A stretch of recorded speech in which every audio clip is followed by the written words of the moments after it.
What do you desire? What makes you itch? What sort of a situation would you like? Let's suppose, I do this often in vocational guidance of students. They come to me and say, well, we're getting out of college and we haven't the faintest idea what we want to do. So I always ask the question, what would you like to do if money were no object? How would you really enjoy spending your life? Well, it's so amazing. As a result of our kind of educational system, crowds of students say, well, we'd like to be painters, we'd like to be poets, we'd like to be writers, but as everybody knows, you can't earn any money that way.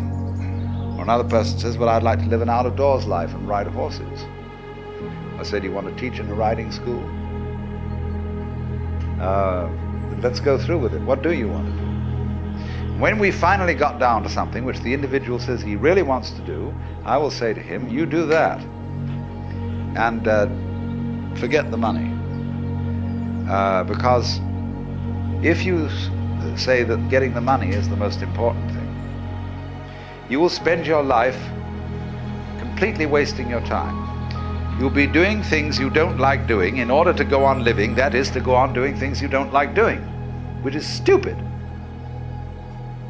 Better to have a short life that is full of what you like doing than a long life spent in a miserable way. And after all, if you do really like what you're doing, it doesn't matter what it is, you can eventually turn it, you can eventually become a master of it. It's the only way to become a master of something, to be really with it. And then you'll be able to get a good fee for whatever it is. So don't worry too much. Somebody's interested in everything. And anything you can be interested in, you'll find others who are. But it's absolutely stupid to spend your time doing things you don't like in order to go on spending things you don't like and doing things you don't like, and to teach your children to follow in the same track. See, what we're doing is we're bringing up children and educating to live the same sort of lives we're living, in order that they may justify themselves and find satisfaction in life by bringing up their children, to bring up their children to do the same thing, so it's all retch and no vomit. It never gets there. And so, therefore, it's so important to consider this question, what do I desire? Well, when we answer that question in a naive way, we figure out that we want to desire, what we want is to control everything. To create girls that don't grow old, apples that don't rot, clothes that never wear out, conveyances that get from one place to another instantly so we don't have to wait, power available to do anything that you could conceive and do it just instantly like that, to get this funny technological omnipotence.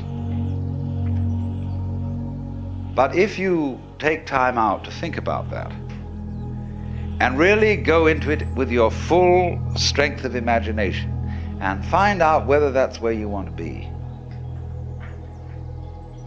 you will soon see that's not what you want.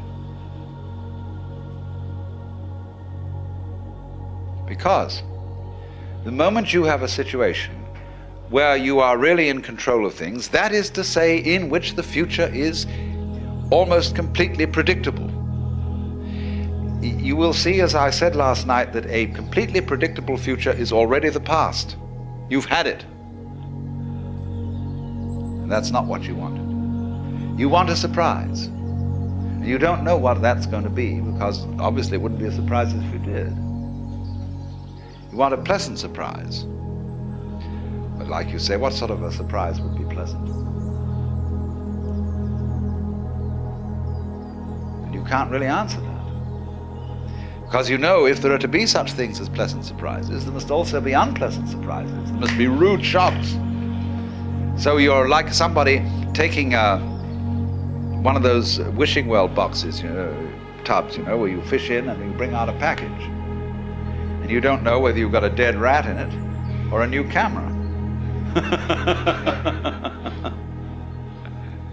And that's the way, that seems to be the thing that really excites people.